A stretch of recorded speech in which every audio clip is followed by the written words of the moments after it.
within our team in terms of making placements with your services, and also our other services of foster care agencies and children's residential home, and kind of the volume of work that we do on a day-to-day basis, or Gavin's team does on a day-to-day basis. And then I'll go into a kind of a little bit more specifics around I'm going to use the phrase Indigenous young people and unaccompanied asylum young people who are coming into our teams for somewhere to live, and the support that you give them. So the first slide you can see there is our general children in care population. So the blue figures are our overall looked after children, which kind of fluctuate not too massively. They move between kind of 635-ish young people at any one time, up to we've been up to a high of 670, and they generally stay between that range most of the time. And then the orange line that you can see is the purchased placements. So that's everything that our team works to support. So that's where we're buying a placement from the private market. You can see there that generally we're purchasing, again, between kind of 255 placements to 270 placements for children per month, and so that kind of, that averages out at about 163 children that we're purchasing placements for each month. And then the little grey line you can see at the bottom is specifically our unaccompanied asylum seeking children. Not all of those children will the majority of those children, which you'll see in a minute, go into supported accommodation, but not all of them go into supported accommodation. If they're younger than 16, we'll work to find a foster care placement for them. But again, our unaccompanied asylum seeking population ranges from 105 kind of up to 120 young people. That is below our kind of our required number in terms of how many young people we should be looking after versus the population of Cambridgeshire. So we are as a local authority working towards that number and increasing that number, and the majority, not all, but the majority of those young people will end up in supported accommodation, because the majority are aged between 16 and 17 years old. So that's the graph on the left there, children in care population, and then the other graph is our referral and placement activity. So that's specifically the activity that is taking place within our team. The blue line is how many referrals we receive each month. The yellow line is how many placements Tamina and Gavin and the team make each month. There is a big range in that. As you can see, August 23, we made nearly just over 71, 72 placements.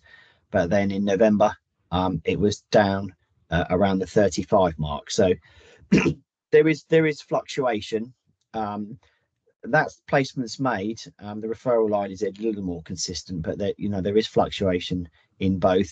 And then the US referrals that we receive into the team are kind of more consistent, around the kind of 10 to 16, 17 referrals per month. But obviously you can see in December, it was very, very quiet indeed. I should say that in relation to our unaccompanied asylum seeking children, these placements, unlike historically, these placements now predominantly come through the National Transfer Scheme. Unlike in years gone past, with the change of the way that asylum seekers arrive in our country now through the majority through boats and through the English Channel. The majority come through the National Transfer Scheme via Kent. Obviously, historically, when the trafficking routes were slightly different, children came through a much broader range of routes, a number through the port of Felixstowe, and perhaps found in lorries and containers. Now the majority come through that kind of small boat route via Kent. Excuse me 1 second while I just take a drink.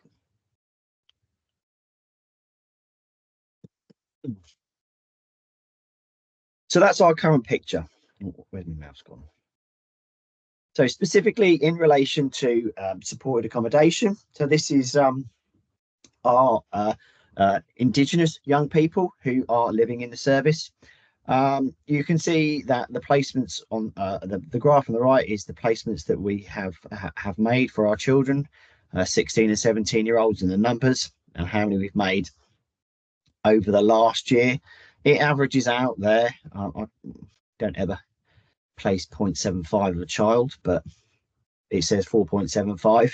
But you can see the numbers there, and obviously there are some months when we make more placements and others where we make less, and we've had some high months and some low months, but generally on average we're making between 4 and 5 placements into supported accommodation per month. And then the graph on the I'm looking my right, your left, the SA supported accommodation population. You can see that it's steadily actually grown over the last year, from 26 up to 36 living in the service each month. So for us in Cambridgeshire, the supported accommodation is a growing sector, and it is as a percentage wise increasing, the percentage wise of where we house our children in care, and it is growing.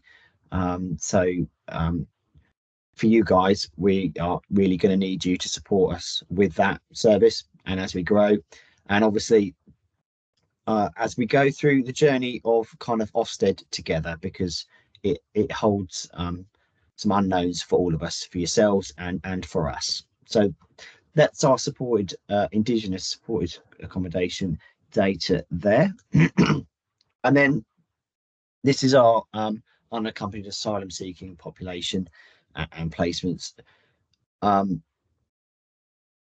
You can see that actually our number of unaccompanied asylum seeking population placements that we've made has actually decreased in the year from an average of 8 to 6. But we have remained consistent around 75 young people living in the service per month. But we do anticipate that this number will increase.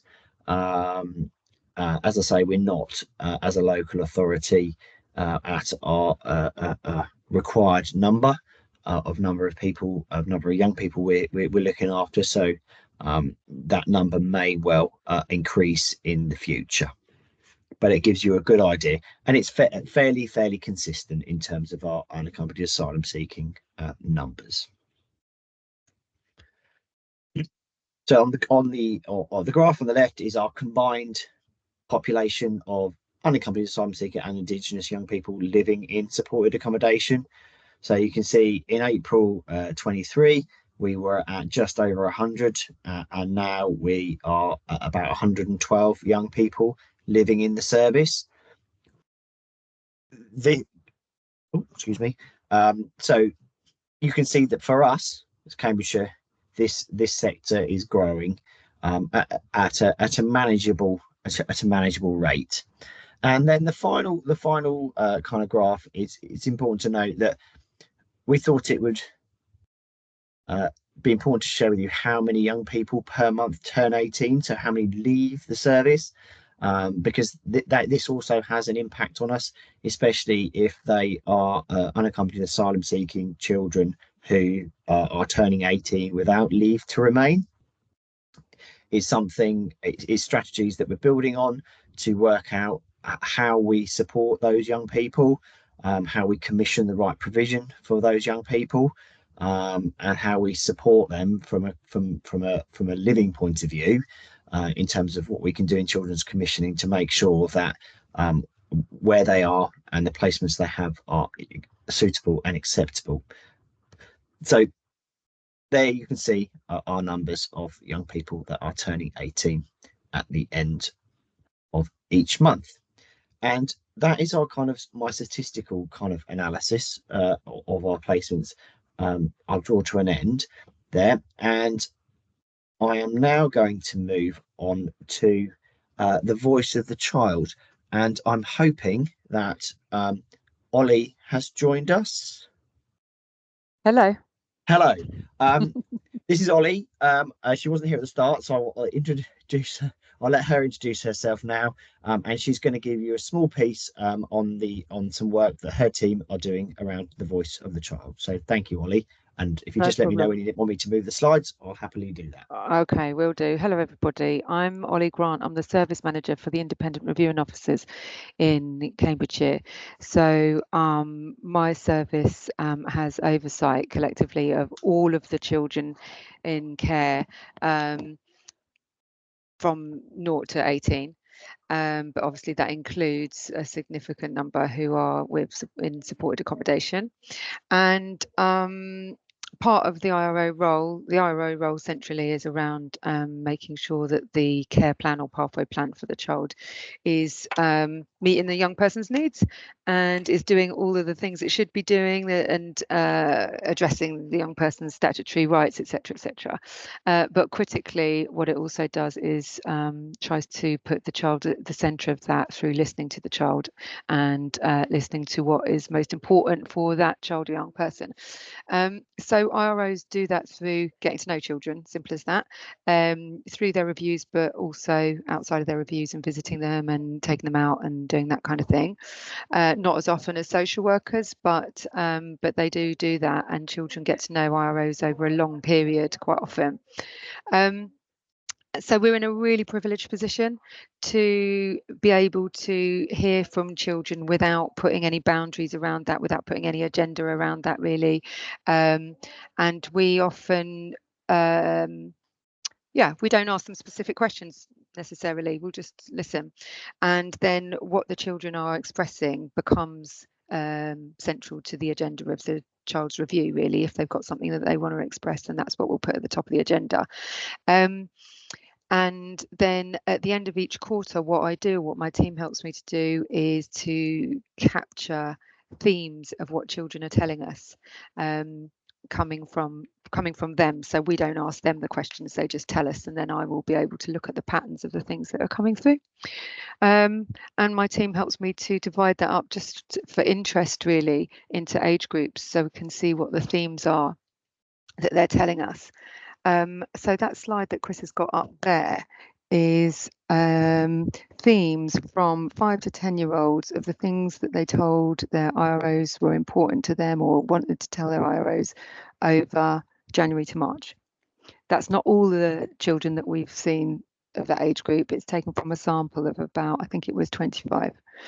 But what you can see there is predominantly they say they like where they live, which is good, which does come across, and obviously that's the foundation for any child to be able to move forward and, you know, recover or resolve in themselves whatever they've come from. So that's really encouraging. And for those other little ones, second bar there or at the bottom is that things are generally good. So that's really encouraging. You can see there's some of the other things that they've said, and I'll just put an example there from one little boy for you. Do you want to move on, Chris, please? That's the little ones. Okay, so the middle ones is the sort of secondary age bracket, if you like. And you can see that they've become a bit more varied, the kinds of things that they'll tell us about. But again, you can see that predominantly they say they like where they live. So this is what they want to tell us. Like I said at the beginning, it's not necessarily what it is. We do kind of ask a bit to get a sense of it, but it's about what they want to tell us. And again, things generally are good, and most children, not all children, but quite a lot of children were quite happy to tell us when things aren't good as well. So the fact that that's quite dominant there is really positive. Again, I've put an example there, and I guess that example is just kind of illustrative of conflictual feelings and how it's not always that simple for kids, that they might like their foster family, but they also want to go home, you know. Okay, thanks, Chris. Do you want to move to the next one? Okay, so this is the one obviously more connected with your area of work. Some of these kids, quite a lot of them, will live in supported accommodation or semi-independent placements. And yeah, you'll be reassured to see that, again, that was the dominant theme of what they were telling us, is that they liked where they lived, and most of them, or not most, half of them, felt that things were good, they had no worries. But there were other things in there, some positive, some more fearful. And if you read that example, you know, it's not a typical example necessarily, it's just one person's voice, but again, it's apparent that it's not that simple. So that is the extent of my report. It's simple and to the point, and we want to, as I say, we do this every quarter, and we have been just for a short period, really, just for the last sort of 6 months, I think we've been doing it. So this is probably our third report, and it's not showing us anything that's hugely different from what we've seen before, to be honest. But obviously we do track any trends and changes because they can be reflective of other context and other stuff that's going on for kids around. So yeah, hope that's interesting and helpful. You know, any questions or anything? Otherwise, back to you, Chris. Thank you, Ollie. Does anyone have any questions around the voice of the child for Ollie before we move on to the next section? I'll see the hand sign going up. No problem. Again, if you think of any questions after the event, please do email them to either myself or Sarah, and we will get them answered for you. So thank you very much for your time, Ollie. It's greatly appreciated. So, sorry, Chris. A last minute idea. I just really quickly thought of a question, which was actually Ollie made a good point, which is this is just a small cohort of young people, or a sample of those young people that we've asked. If our young people in your provisions have got a voice that you don't think is being captured anywhere, Ollie, what's the best way for that to be brought? Well, two things really. I would be saying, if that, well, it depends. If that child's feeling that they've got something to say and they're not being heard, that's one thing. That if they're under 18, they'll have an IRO, and you know, the provision can always make contact with the IRO, or if not myself, I'm more than happy to be that. So there's an avenue for that child, and the IRO will come out and see them if that's what they'd like. And often they know the IRO, or at least they recognise the IRO, so it's not a stranger. But the other way would obviously be to go through NIAS. All our young people in care are able to access an advocate through NIAS. But yeah, we've got an open door. The IRO service, do contact me if you've got anything that you're not sure about or don't know who to contact in terms of the IRO service. Is that right? Really helpful. Yeah, that's great. And if you've got any email address, a generic email address or anything that you can share in the chat function, that'd be fab, Ollie. Yes, well, I'll put mine in now. Yeah, that's fine. And yeah, I'm going to withdraw then, Chris. I hope that's all right. Yeah, perfect. Thank you very much, Ollie. Thank you, everyone. Thanks. All right. Cheers. Bye-bye. Okie dokie. So, Catherine, the local offer for care leavers, if you would be so kind to talk us through the next few slides, please. Hi, everyone. So I am covering for Louisa, my service manager, who has done all of the hard work on this. So I'm going to completely credit her with it. And so if I am a little bit confused or miss anything, then that's not entirely my fault, but I apologise in advance. So lots of you will know, particularly if you've had Cambridgeshire and Peterborough children, that there's been some disparity between the offer, and Cambridgeshire's offer was long overdue a revamp. So Louise, and my service manager, has worked really hard with the participation service, with looking at government legislation, with looking at the cost of living crisis, and all different aspects to revamp and revise the offer for 16 to 25-year-olds in Cambridgeshire who are in supported accommodation. So 16 and 17-year-olds in a supported accommodation and 18+-year-olds. So our website is currently in the process of being updated. It is not the easiest website to navigate, and we are doing a project around that separately, but you should be able to look on it and see. Also within the slides, Louisa has embedded the PDF which lays out precisely what the care leaver offer is. So all of our young people should have received in the last week communication from their PA with the update, like a young person friendly update about the care leaver offer. If they haven't had that, let us know. And we'll make sure that that's sent to them directly. If you cannot access the PDF, or if you've got any issues about accessing it as a provider and want to know the exact details, then please reach out to me and we'll make sure that you get a full copy. So all of you will know what the care leaver offer is and how it lays out what our statutory entitlements are and what our discretionary support is.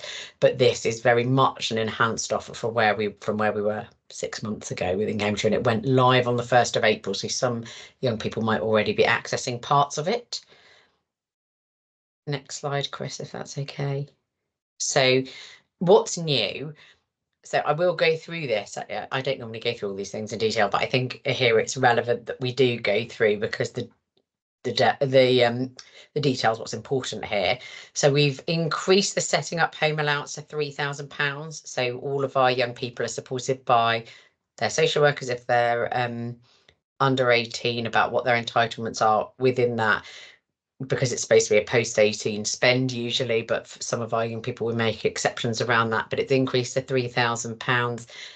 Within that there's detail of exactly what things, like the average price of everything, and there's additional assistance of up to £400 to settle young people into their first homes, which includes support for the first year's TV licence, the first year's contents insurance, and their first food shop for their first home. We now offer help with the cost of learning to drive, so that's including getting a provisional driving licence, which we all know is very helpful with ID anyway. So I'm trying to encourage all of my staff that they should be getting provisional driving licences, particularly when young people don't have passports. And that we can cover the costs up to a certain amount of driving lessons and a driving test. The local offer now covers the cost of gym membership. We are in negotiations with local, the district councils about gym membership through district council leisure centres, and we'll keep everyone updated about that. But in the meantime, there is some guidance on the local offer website and also on the National Care Leavers Association website about which gyms offer discounted membership for care experienced young people. So for example, I think Pure Gym offer 50% off for all care leavers. So we will cover the cost of our young people to attend the gym, but we will support them in making sure that they choose the best value membership for them. And we'll support with the cost of prescriptions, whilst that's not currently in national guidance or the policy, although we hope that it will be eventually, and we continue to advocate for that. We have access for our young people to free and confidential counselling services. They can either access that through our PAs, but they can also access that with support from yourselves. So if you identify it as a need, it doesn't have to come through us. As long as it's identified that they're care experienced, then my understanding is that direct referrals could be made to Ask Jan. We will support young people with travel costs up to a certain amount of times a year to see their family if their family live at a distance. We'll offer extra financial assistance to those who are remaining post-18 and in work, education or training. And again, the policy lays out the exact details of all of that, but it's around making sure that if people do apprenticeships and they're not financially disadvantaged in particular ways, that kind of thing. And we similarly offer a top up around the budget for university students where that's necessary. We've introduced an annual allowance for essential clothing that Cambridgeshire didn't have before. We're just working out the details of how that's going to work. But what I anticipate it looking like is that we will have set days in the year. So just randomly, one of them, for example, is money for a winter coat. So we might say, okay, on the 1st of October, every young person who gets payments for us will receive an extra £100 that'll be specifically for their winter coat, and all of their PAs will know that that extra £100 is going in, and so you can offer them advice and support about spending it.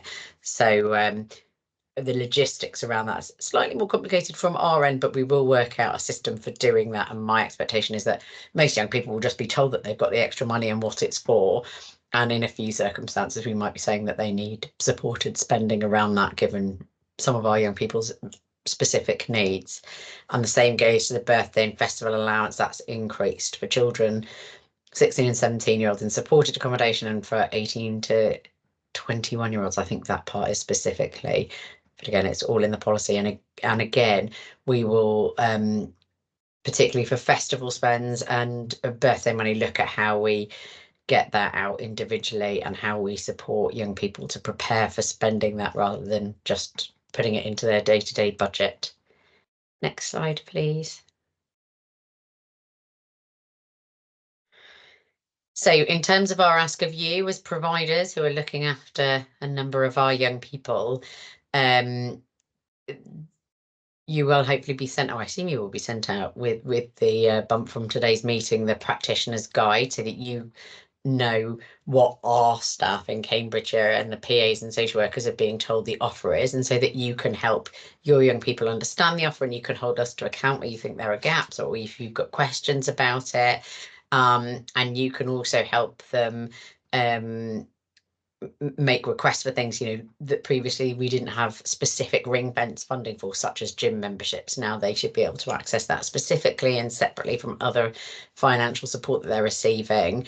And so you can make sure that you're holding us to account, and also that you build it into support plans for young people within your placements so that they're clear about what their entitlements are. And I do know that previously, if there've been, when we have provided with young people from lots of different local authorities, it can get quite challenging when there are different offers, and hopefully this, certainly from a Cambridgeshire perspective, will make our offer much clearer and is much more generous for our young people. So we'll help support some of that.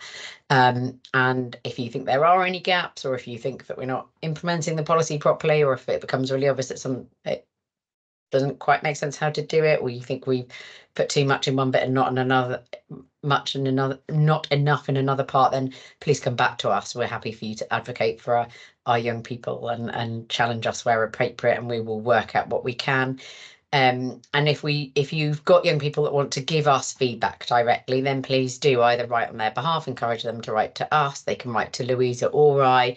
We're happy to hear any feedback that they've got, or they can be redirected to our participation team, who will happily and proactively work with them about making sure their voice is heard and is leading to sort of systemic organisational change rather than just individual feedback and change.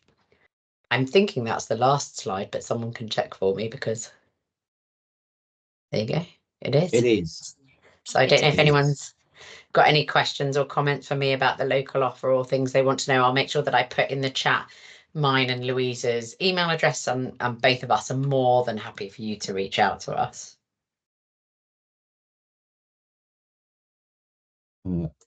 I think there's no questions in the chat as yet, Catherine, and I can't see that anyone has their hand up. I just wondered if we could share the link, Chris. Sorry, it's Lucy. If we could share the link for where to access it. Yeah, so the link perfect. is in the Leaving Care Financial Support Guide is in this slide, and then as I say, these slides will be coming out to everyone who was invited. So yeah, we'll share everything afterwards. Brilliant. Okay, thank you so much, Catherine. That was great. Okay, so amazingly, we are right on schedule. So I'm going to hand over to Lucy, who's going to give you an update on our sufficiency strategy refresh. Thank you. Yes, I just need you to pull the first table up if you can, please. Yeah. Chris, thank you. There it is. There we go. Thank you. So some of you may already be aware, but the existing strategy, which is posted on our website at the moment, our existing sufficiency strategy, is due for a review this year. We've committed to our children's change board that the first draft of the new strategy will be made available in June of this year. So at the moment, we're in the process of doing a complete review and a refresh. So it's a good window of opportunity, as we say here, for us to look at what the current strategy is, any lessons learned, and what that will feed into the new strategy. Chris, would you be able to bring up the next table, please? Thank you. So some of the key things that have come from what we're looking to do out of our refresh is, at the moment, we have 4 sufficiency strategies. So we have one for children and families, we have one for children in care, we have one for special educational needs, and then we have one for, apologies, I'm just going to move because I've got some noise next to me, some background noise you might be able to hear. Bear with me.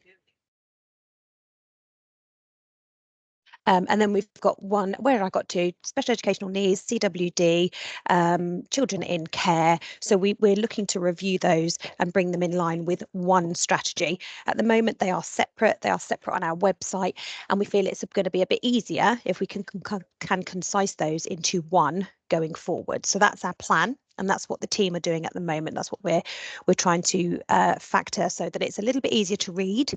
We had some helpful information from our recent Ofsted inspection as well, where I spoke with the lead inspector with regards to our strategy. So she's been able to give us some really helpful feedback to feed into the new strategy. It's really important for us that we do this in a coordinated way, not just we write the strategy. We've got to make sure it articulates the vision of our approach, providers' approach, and the voices of our young people, health colleagues and the like. Would you mind just moving to the next table, please, Chris? Thank you. So in terms of timelines, I did sort of touch on this earlier, really, but we're currently in the process of engaging with all the key stakeholders that you'd expect, including our young people, parent carers, our health colleagues, and then also yourselves as providers in order to feed into that strategy. Really keen to get a very first draft of that strategy in place for June for our board to review, and then we'll be in a position, hopefully, once that's all been signed off, to get the design right and the comms around it, and we'll be coming to probably one of the next forums, because Chris will have mentioned at the beginning of this forum, we'll be hosting these on a quarterly basis. So hopefully one of the next future forums we'll be able to bring the finalised version for providers to review.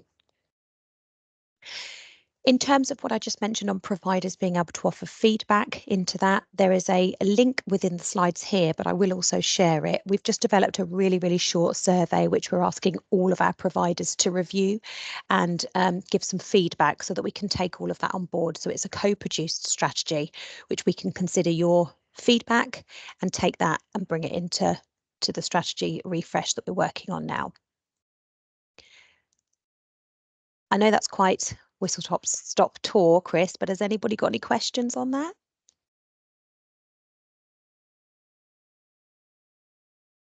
Great, I will share a copy then now in the chat, and then the slides will be shared at the end of today. Thanks, Chris. Awesome, thank you, Lucy. Okay, so that brings us on to Sarah, who is going to talk about new process that we want to kind of implement with you as providers of our children in terms of our contract management and expectations. So I will hand over to you, Sarah, to run through the next kind of 25 minutes. Thank you. Thanks, Chris. So yeah, another area that we've been reviewing in children's commissioning is contract management. So starting our review, we need to look at what our terms and conditions and service specifications stipulate. So if we start with the pseudo DPS agreement for supported accommodation services for young people in care aged 16 and 17, we can look at section 13, which is monitoring, continuous improvement and cooperation. And these are sort of the key obligations within that. So we've got 13.1, in delivering the services, the provider shall. So point 1, throughout the term of this agreement and the term of any individual placement agreement, aspire to achieve continuous improvement in the quality of services performed. Point 2, We want providers to provide such reasonable assistance and information that the council may reasonably require to enable the council to discharge and fulfil its best value duty in relation to the service. And number 3, we will allow the council's authorised representative or any person authorised by the council, together with the appropriate staff, to monitor the provision of those services. Next slide, please.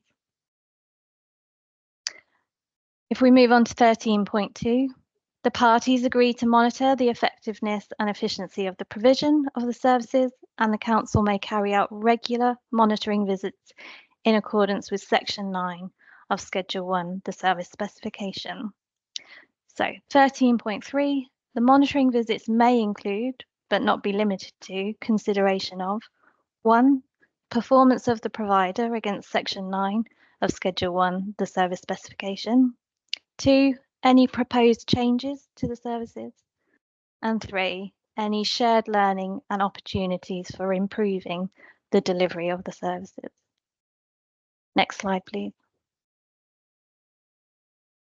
Okay, so that's what the terms and conditions tell us. If we look at the service specification and section 9 that was referenced in the terms and conditions, we're looking at performance monitoring. So 9.1, in addition to outcomes identified to meet the specific needs of a young person's individual care plan, the provider must work to achieve the following outcomes. So we've got point 1, a reduction in young people living in unsuitable accommodation. So these are the sort of things that are our sort of key performance indicators. We want young people to report a good understanding of housing options and affordability issues. We want young people to be satisfied with their accommodation. We're looking at the length of time young people are in their accommodation and the length of time it takes to move on. We may need to assess the number of evictions from your service, number of police call-outs, and perhaps the number of complaints by residents and neighbours. Next slide, please. Point 2.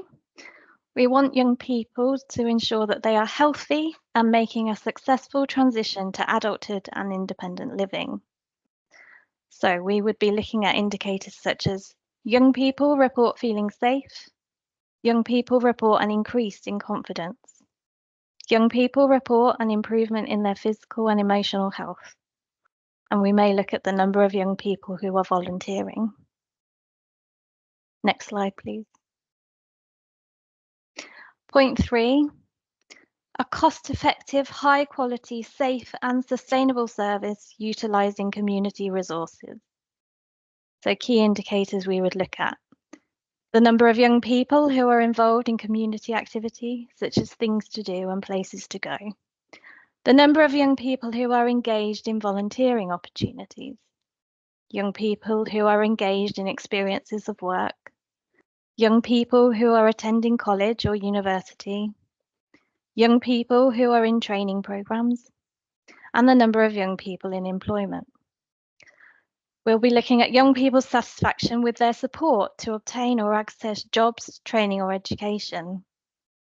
We may need to look at the number of staff who have been suspended and the reason why within your service, the number of staff waiting for DBS checks, and also the young people's satisfaction with the staff within your service. Next slide, please.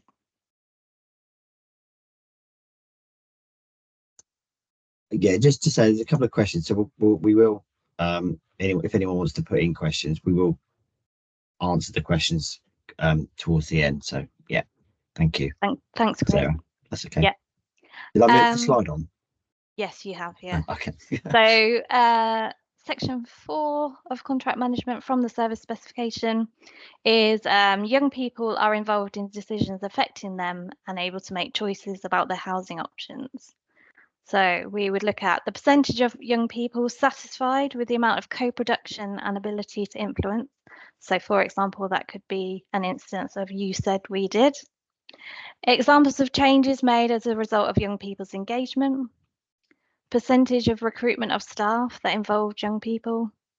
a decrease in the number of care leavers who are not in education, training or employment, how many young people again who are engaged in volunteering or experiences of work, young people who are attending college, training or employment, and those young people and how their satisfaction levels with the support they have to obtain their jobs and training. Next slide, please.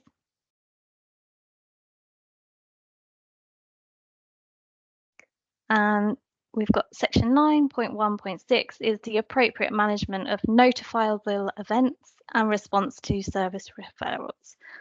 So we need to ensure that within your service, 100% of notifiable events of any serious incidents are sent to the young person's social worker and relevant access to resources team within the timescale specified. And we can refer to section 8.1 to look at those in more detail. The number of notifications within the previous reporting period, the number of young people reported missing from accommodation, and the number of missing episodes. Number of referrals received and responded to within timescales, how many of those referrals were accepted, and how many were declined and the reason why. Thank you. Next slide, please. And then just some further obligations that are in the contract and service specification for our providers. And this is directly related to the contract management process. So 9.2.1, the provider will submit their return 10 days prior to a scheduled contract management meeting, detailing how their services have continued to meet all of the above outcomes. And also 9.2.2, the provider will have a quality assurance system in place to update, monitor and track service delivery and young people's outcomes. Thank you. Next slide, please. And then further obligations, and this one relates to the new Ofsted regulations. So 2.4, you will undertake an annual review of the quality of the service, including gathering feedback from stakeholders such as your young people and the local authority. When a Regulation 10, so this refers to Ofsted, is completed by providers, this can be used to address the local authority requirement of an annual review of the quality of the service. Regulation 10 will be included as part of your contract monitoring process. And 4.9.8, we do expect services to review support plans on at least a monthly basis or more frequently as determined by your lead professional and the provider, or in line with any changes for the young person. Support plans will be shared with the social worker at a frequency described in the IPA and more frequently upon request.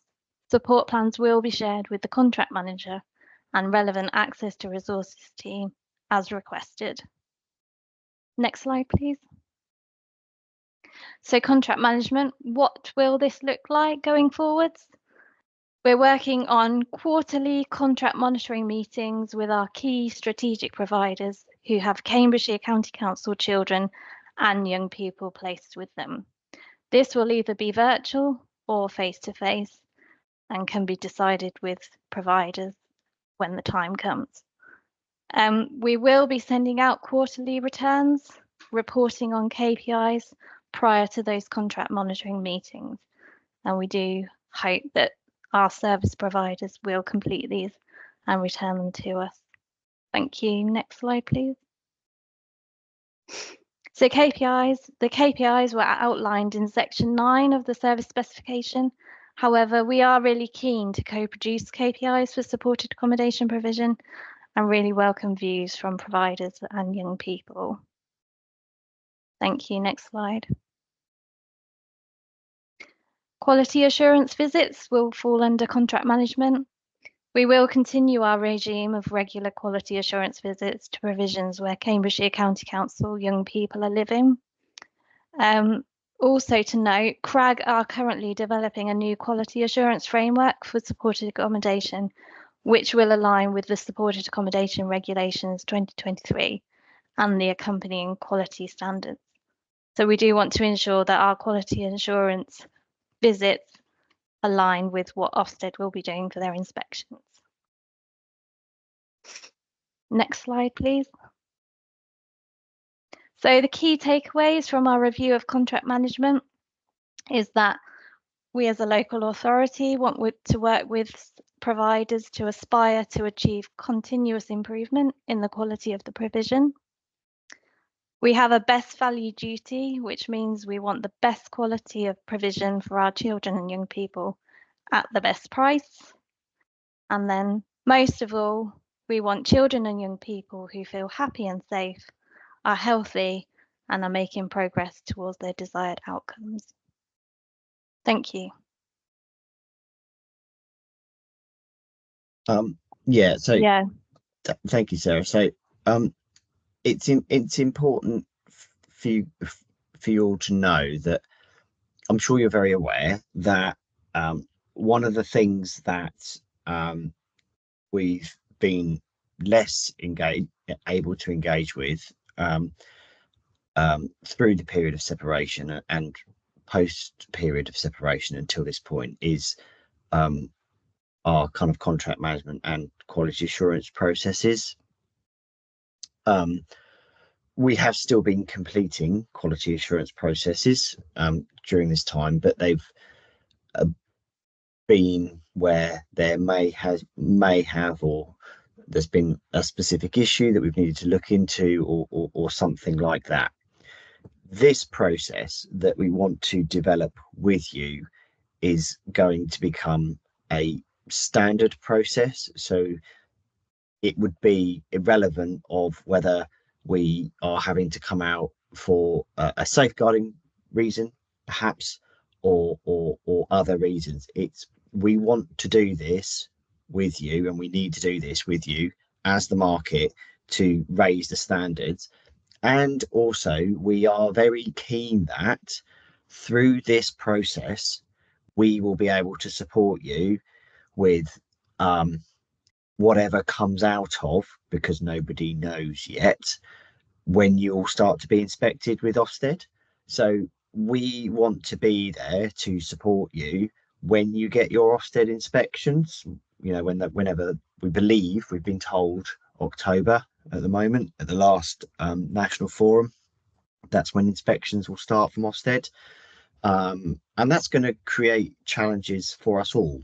And no doubt you will come to us when you have your inspections and they'll ask you questions and you'll be looking for our advice and guidance and support, and we will be there to give it to you. But to enable us to do that and support you, having this good contract management process that is done regularly, that enables us to monitor, we hope that will allow us to help you to improve, because we all, in everything we do, we can always improve everything that we do, and that will also give you the kind of evidence should you need it, and support should you need it with whatever kind of inspection questions you get asked, for the benefit of our young people that live within your service. So the things that Sarah has talked about today, we're very lucky that we also have a new commissioning officer starting in the team very shortly. So we do have extra resource within the team to kind of really give you, as our providers, that dedicated person who can engage with regularly. Contract meetings will be sometimes at your place of where your service is, sometimes at our building, and sometimes virtually. We'll work those things out with you, but it's going to be really important as we go through developing this process with you that we do get your feedback, constructive feedback. If something isn't working, please tell us why, but also offer us ideas about how you think it could be made better. Don't just say it doesn't work, but have no ideas about how we could make it work together. We want to work with you to develop those things and find ways to make things work. And that is why we are having, we will be having these meetings quarterly, because we really, going forward, and I know we haven't done so much in the past, engage with you as a group of providers that look after our children, so that we can collectively give the best outcomes for the children that we look after, that you look after for us, and that come into our care. And there was a question in the group, I don't know, it just says work TLC, and they asked, how can we access young people who are volunteering? Would whoever the person, because I'm sure you weren't named work CLT when you were born, I'd like to ask that question. Who is that? It's me, TLC, Transforming Lives. That was a typo error. Sorry about that. What I was trying to find out is, you mentioned that you were going to assess providers based on the number of young people who are volunteering. And here is the challenge here is that young people would want to volunteer if there is a monetary aspect attached to the volunteering. And they can choose to volunteer or not to volunteer, even if you decide to pay them at the end of the volunteering. So here's the case: if the young person refuses to volunteer, whether you are paying them or not, how do you use that as a measure of tool to assess the performance of a provider?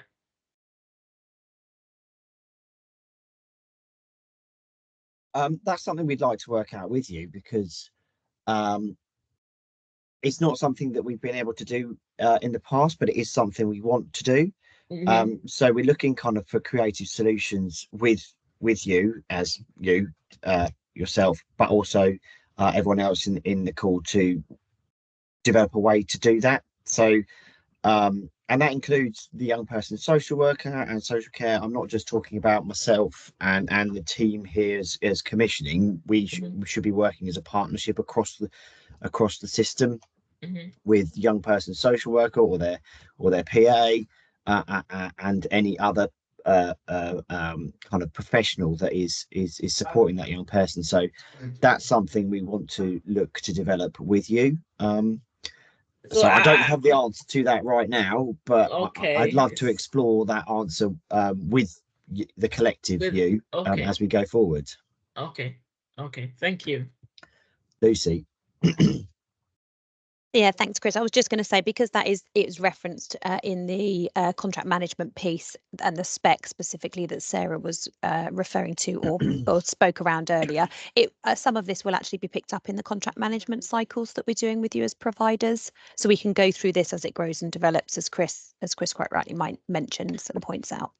Okay. And I know that there's a couple of other people got their hand up. I will come to you in just a second. But I know that in the Ofsted regulations, it's very clear that you will quality assure your service on a regular basis, and you'll provide that evidence to Ofsted when they come, of how you're going to do that and how you're going to kind of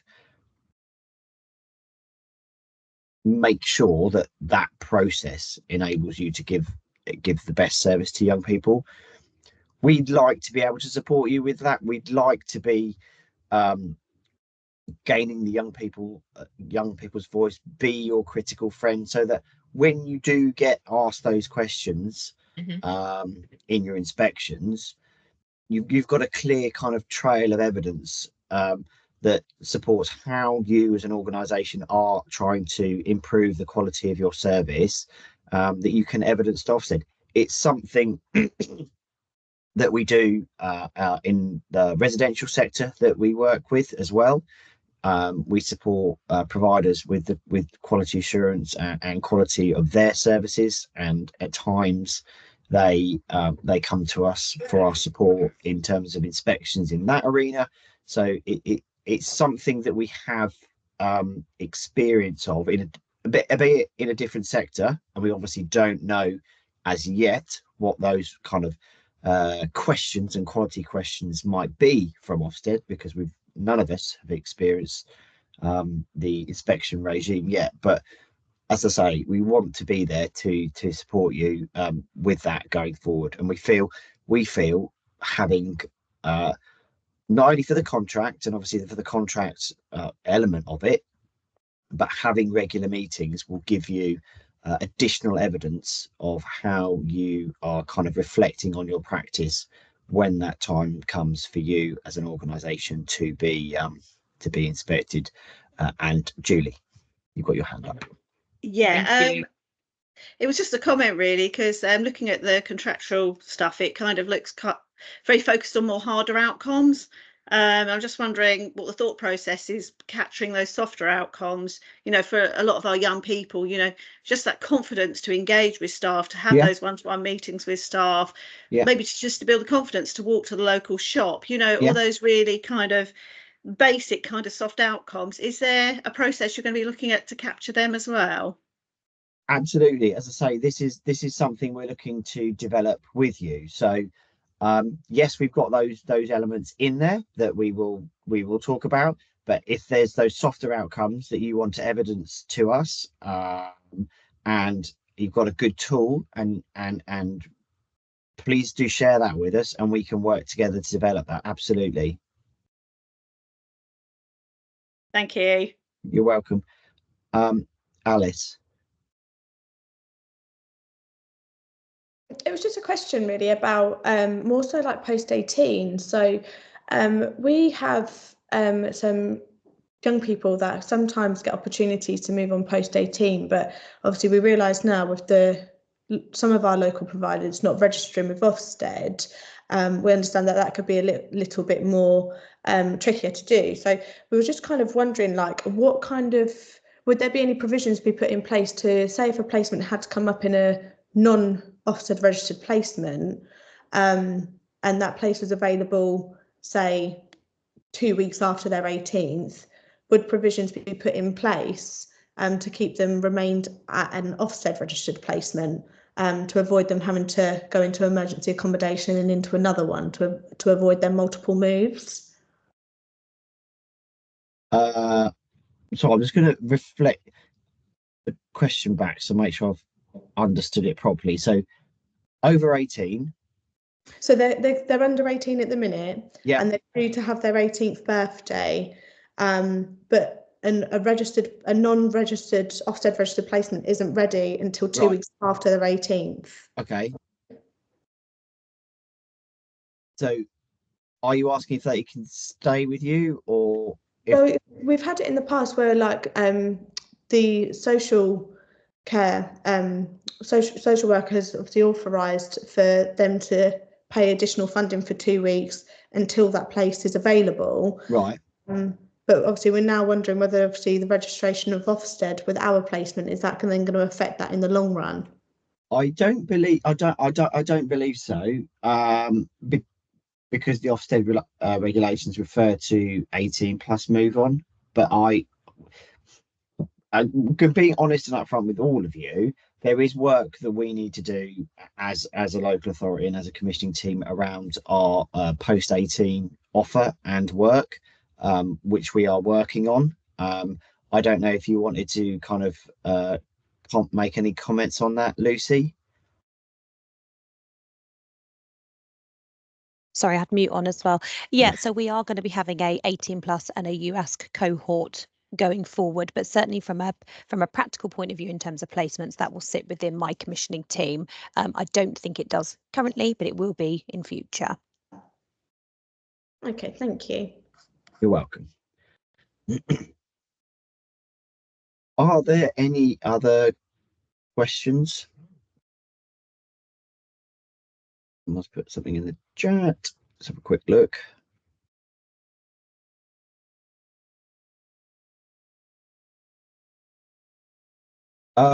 Yes, we do, Debbie. We do. So Debbie's asked the question, for those of you that can't see, do we have any statistics on where 16 plus supported accommodation are placed, i.e. inside or outside of Cambridgeshire? We do hold that data, but I don't have it kind of readily to hand to give to you right now, but I can share that with you. Yes, it is our driver, as I'm sure I've said before, perhaps not in a wider forum, but it is our driver to have, where possible and where it's the right thing for the child, for Cambridgeshire children to be living in Cambridgeshire. That's because they are able to access more services and work with more partners if they're living within Cambridgeshire. You know, education, health, all of these things. If a young person is living in Cambridgeshire, we can have more influence and input on other partner agencies working with those young people. So that's why we ask for and are working towards as many of our young people living in Cambridgeshire as possible. It was different when we were a combined team, and lots of Cambridgeshire young people did go and live in Peterborough, although it's an imaginary line and Peterborough is technically still in Cambridgeshire, but it's its own local authority, but that's a different issue. But so those things will take time now that we have separated to kind of unravel. And that's where we want to be working with the market to kind of develop the services for Cambridgeshire children in Cambridgeshire. That's notwithstanding that there will be times when it is the right thing for a child to live in a service that is not in Cambridgeshire. And we're more than comfortable to do that, but it has to be really that's because that's a needs-led placement, and we're making that placement because there is a reason that is important to the child why they should live in that location, not just because we don't have an offer within Cambridgeshire, and the offer we've got is outside of Cambridgeshire, but we realise that there is work to do and development to do in relation to that. So just doing a quick bit of research with my colleagues. So 48.5% of our Indigenous young people live in Cambridgeshire, so it's about a 50-50 split of those that do live in Cambridgeshire to those that don't, but only 10% of our unaccompanied asylum seeking children live within Cambridgeshire at the moment. But obviously, you know, within that, I'm going to say 90% with the US young people, there may well be a family connection elsewhere that it's the right thing for them to be living near that family connection. But what you also need to kind of take into account with those statistics is that a lot of those, or a number of those young people will be living in Peterborough, which obviously isn't miles and miles and miles away from Cambridgeshire, and Peterborough has great access to many services that are good for our young people. However, it's not technically within Cambridgeshire, as we all know. Okie dokie, I'm just going to put some things open. I'll get back to my slides so I know where I'm at. Okay, so we are going to move on now to Lizzie, who is going to talk about our provider fee uplift strategy and process. It's important to note that this is a strategy that we have developed for children's commissioning and children's commissioning placements. So it isn't a strategy that we've developed for supported accommodation. It is a strategy for our children's commissioning and our children's placements. So it's the same process that Lizzie's going to talk about. It's the same process if we're buying a foster care placement, a residential placement, a supported accommodation placement, whatever it is, it's the same process. For supported accommodation, because we are in a point of kind of transition, so we are working through the final stages of the procurement that went out. What Lizzie is going to talk about here is for any young people who are placed with you, who were placed under the previous contract. And anything that we develop new in relation to the new contract, we'll share with you at the appropriate time down the road. But for what Lizzie is going to be talking about here, it's important to note that this would be for placements made in relation to the, I'm going to call it the current supported accommodation framework, because the new one hasn't started yet. I hope that makes sense. I'll hand over to Lizzie. Thanks, Chris. Yeah, that helps. I was going to say, you were pretty much bang on time. You wanted me to talk at 3:15. I'm really impressed with your timekeeping. If you want to just move on to the next slide, that's where the first content is. Thank you. And I was going to say, if in doubt, always check your contract. So for anything that I say doesn't sound quite right, go to your terms and conditions. But this message is being sent out to all providers that we work with in Cambridgeshire. So you have that consistent message, and it's also all available on our website. So prior to the 1st of April, as a commissioning team and as a council, we didn't have a children's commissioning uplift or provider fee change strategy. We had bits and pieces, of course, that helped direct us in how we pay for services and how we can uplift certain providers, but we didn't have it formalised under one coherent strategy, and we felt that was very much needed. We did a lot of research looking across the country, and rightly or wrongly, I happened to find that I couldn't find an example anywhere. So it put us right back from scratch. We started right from scratch. But actually what that means is that we're probably one of the first councils to openly have a public strategy on how we want to uplift providers in the market that we have. You can see there those 3 bullet points. They're the aims of the strategy, and all of this will be detailed on our website. You won't be able to download anything just yet. In the coming weeks, we'll have some things up there, but you can see these on the website. And these are to ensure that we can deliver services with our providers in a sustainable marketplace that provides value for money. That's really challenging, of course, as you know, in the public sector, but we really do need to try and do that. We want to build and develop long-term sustainable quality provision that's local to Cambridgeshire. Chris did just talk about that at a bit of length just then, about how important it is for us to have children local to Cambridgeshire for so many reasons, but actually it's in tune with so many things that the council wants to try and achieve. Even just for net zero, for example, let's try and keep it as local as possible, and we will be reflecting on that when we uplift providers.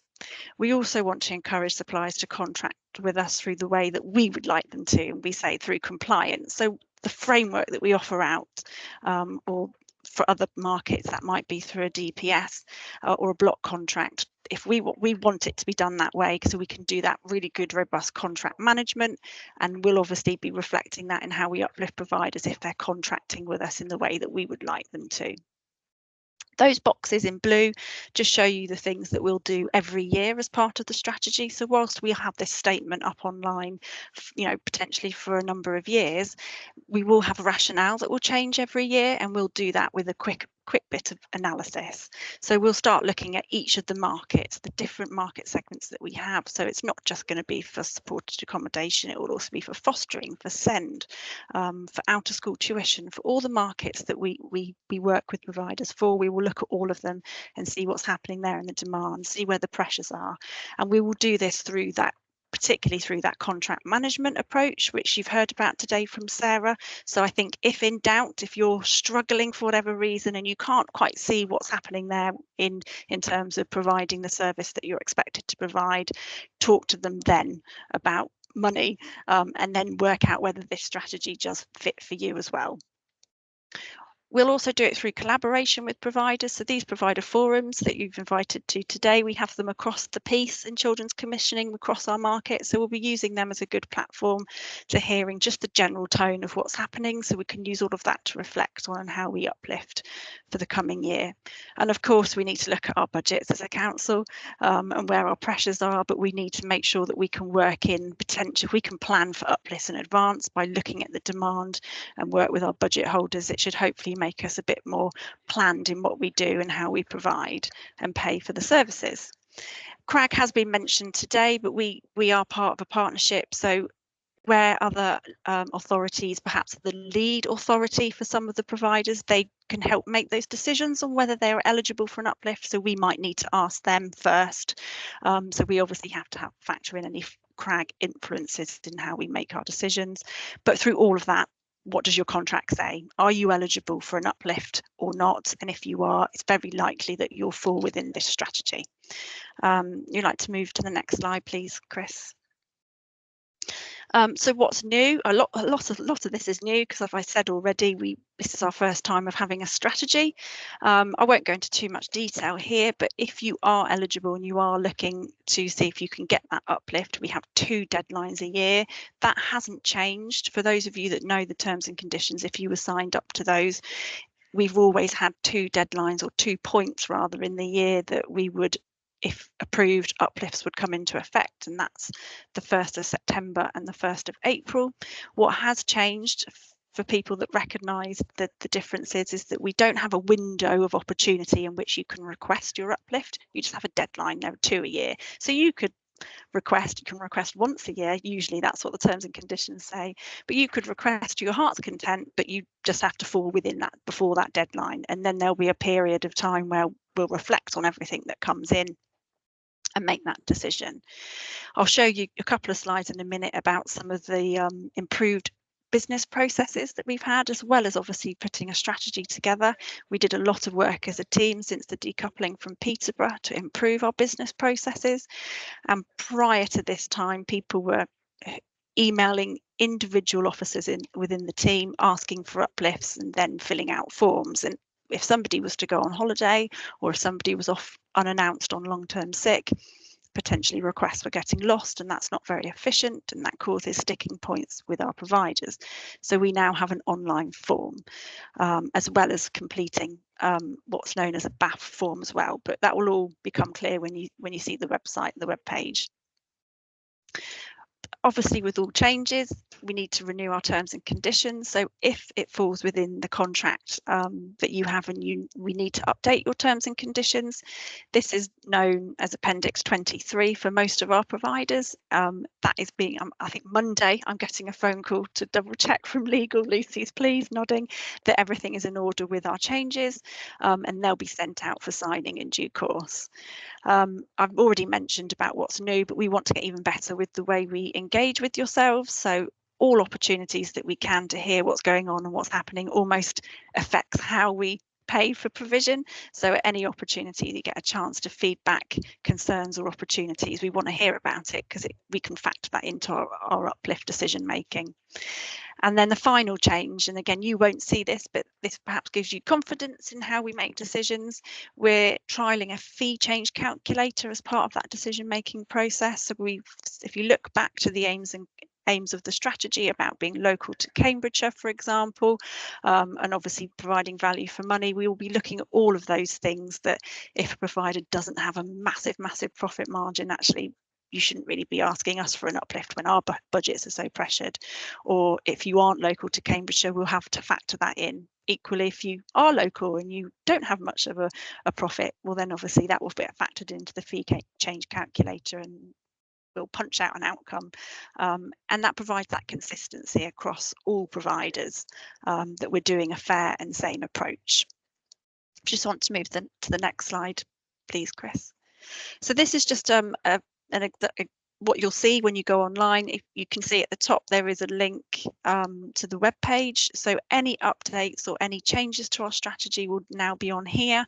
And if you are eligible to fall within the aims of this strategy, this is where you'll be directed to go to request your uplift. And if you just move on to the next and final slide, part of the process which we are really pleased and we're hopeful for is the online form. So rather than getting different bits of information from providers that we were getting before, we can now do that all in one go on the online form. So on that website, you'd be directed straight to an online form. You answer your questions, supported accommodation is on there, so you would tick that box, and then filling out that budgetary analysis form, which is available to download from our website, and you email that in by the deadline, and then we do the hard work and deliver you an outcome as promised in our new terms and conditions. So that's it in a whistle-stop tour. But the positive is we have a strategy, and with a strategy we can plan, and we have that consistency and a rationale in doing what we do. So it's all positive, all positive. So thank you.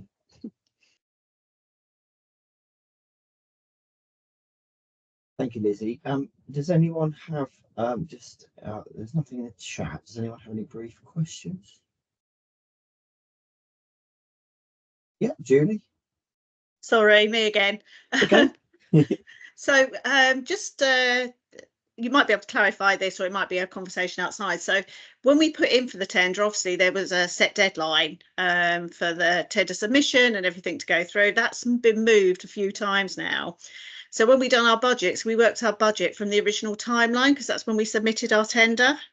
So obviously the charges we had, we were hoping if we were successful, they would start from the 1st of April, and any new young people coming in would be on that new rate.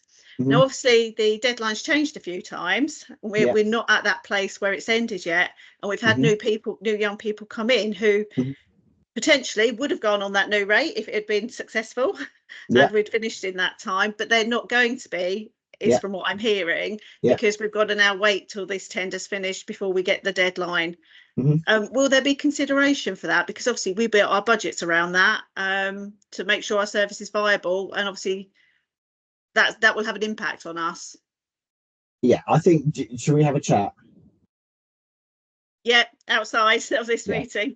No, it's no problem, but I just think it'll probably be a conversation more specific about yourself than needing to Rob, but more than happy to send me a calendar invite and we'll get something booked in ASAP. It's no problem.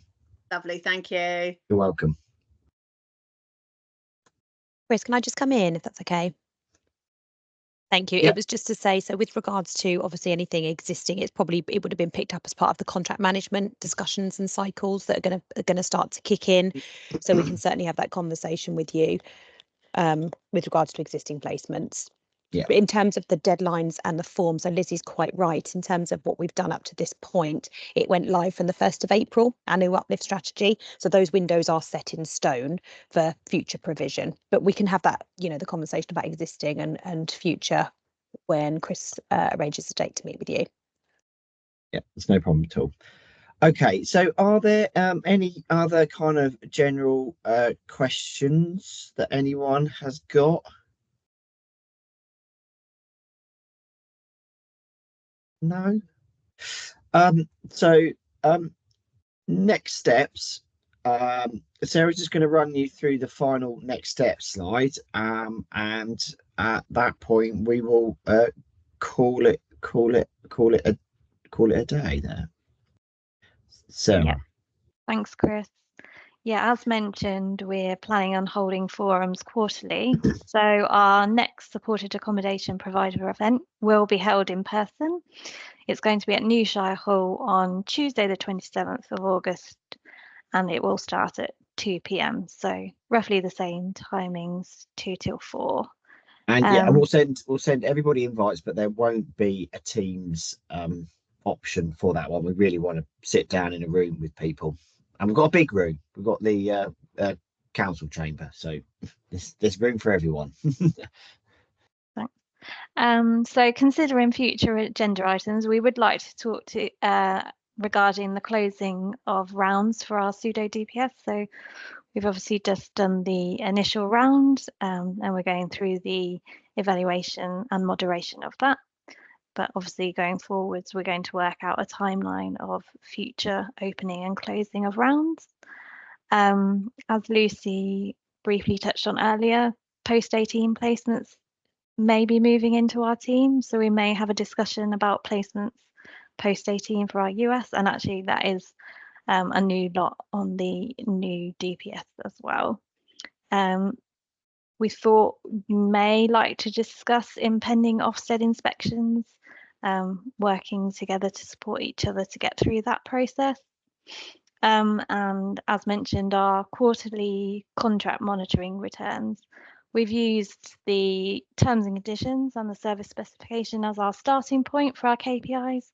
But as mentioned, we really like to work collaboratively with our providers and our young people to discuss outcomes that could be included in our quarterly contract monitoring. And then if anybody has any ideas that they want to suggest for agenda items going forward, we're really open to listening to suggestions from everyone.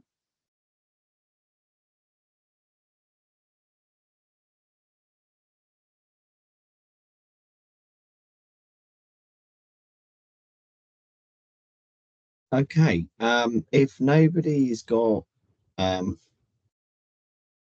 other questions, we will call it a day there. I hope that you have found it useful. It's been really good to have you all here. We wanted to do the first one via Teams so we could have as many people kind of hearing what we had to say, because we realised that some of you aren't local, but even if you're not local to Cambridgeshire, we really would like to see you on the 27th of August, we kind of wish you all the best and look forward to continuing to work with you. And thank you for your time today. Okay, brilliant. Thank you. Thank you very much, everybody. Take care. Yeah, bye-bye. Bye-bye. Thank Bye-bye. you. Bye. Thank you. Thank you. You.